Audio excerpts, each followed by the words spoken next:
We're all very proud of Judah Rosenthal's philanthropic efforts, his endless hours of fundraising for the hospital, the new medical center, and now the ophthalmology wing, which until this year had just been a dream. But it's Judah Rosenthal, our friend, that we most appreciate. The husband, the father, the golf companion. Naturally, if you have a medical problem, you can call Judah, day or night, weekends or holidays. But you can also call Judah to find out which is the best restaurant in Paris, or Athens, or which hotel to stay at in Moscow, or the best recording of a particular Mozart symphony. My father is so nervous about having to get up and speak. I know. I knew he was nervous when you didn't eat any of those cocktail weenies at our nerves. You were so courageous all week, then suddenly tonight, stage fright. Really, Judah, you were fine till you got home from work today. Any mail? The mail's exactly where I left it this morning. I haven't had a free second all day. If you're gonna take a shower, you better do it because I have to use it too. I dread making that speech tonight.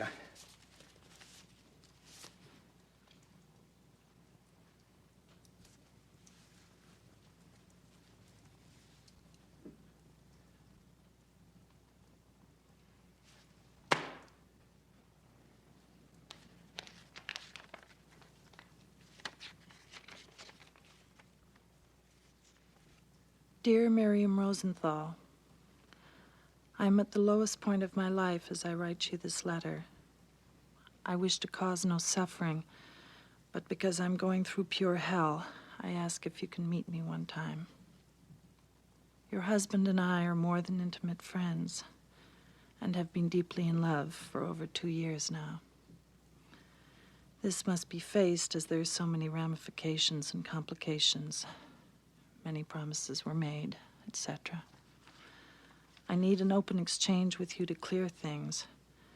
For all three of us to go on, the situation has got to be confronted in some fashion. Please contact me at this number. I want what's best for everyone. Dolores Paley.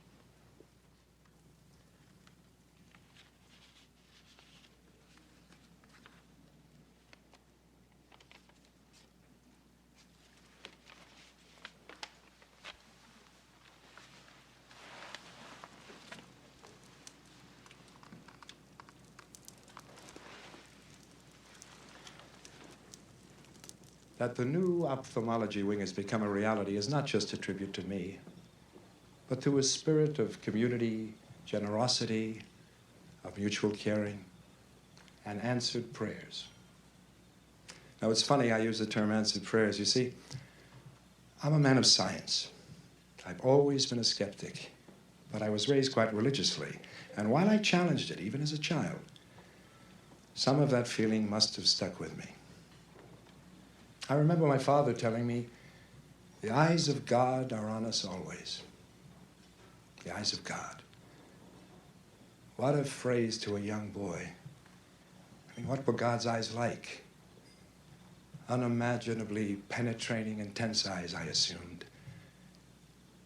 And I wonder if it was just a coincidence that I made my specialty ophthalmology. I'm so tired of you, Judah. Sharon, Viola.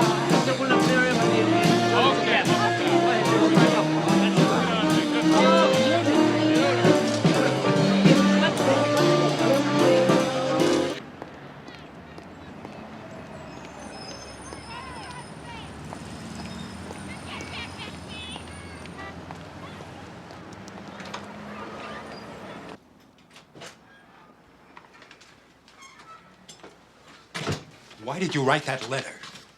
You know why. We've been through it. You want to destroy my life and my family? I wanted to know the kind of man she's married to. It was lying on the table all day. By sheer chance, you didn't open it. By a miracle, I got it first. You told me over and over again you'd leave Miriam. We made plans. I didn't. You did. I gave up things for you, business opportunities. Dreams. And there were other men who wanted me. What do you want from me? You think this was an easy decision? I want what you told me you wanted. To be together. Otherwise, I don't know what I'll do, Judah. I'll jump out the window, I swear. You've been my whole life for 2 years. I can't go back to the way things were. I was at a low point when I met you. You turned everything around. I never said I'd leave Miriam. That's wishful thinking on your part. Yeah, well, there's no passion left. It's boring. Those are your words, unless you were lying to me, or that there's more to this than that I don't know. You met someone else. What? Oh, come on, will you? For God's sake, Dolores. Dolores. What? Now, look. I've lived with her 25 years. Her roots are very deep. I mean, I can't go on leading two lives. Yeah, well, you're not doing her any favor by pretending with her. I'm not going to be without you. I'm not going to let this happen to me without a fight. Listen. I want to speak to Miriam. I'm not going to let this happen to me again. Nothing is happening, all right? No. Yes. Now, listen to me, please. Just bear with me. We'll work something out. Let me get my thoughts together. Just don't do anything rash. Now, Dolores. What? It's going to be okay. Oh, God. You're gonna wait until... Annie. And then throw me aside like a squeezed lemon. Squeezed lemon. Don't dramatize this. I've given you the best years of my life, and you were willing to go on and on. Get out of here. May I know you for what you are. I'm lucky I found you out. You're going out of here. Those are my clothes.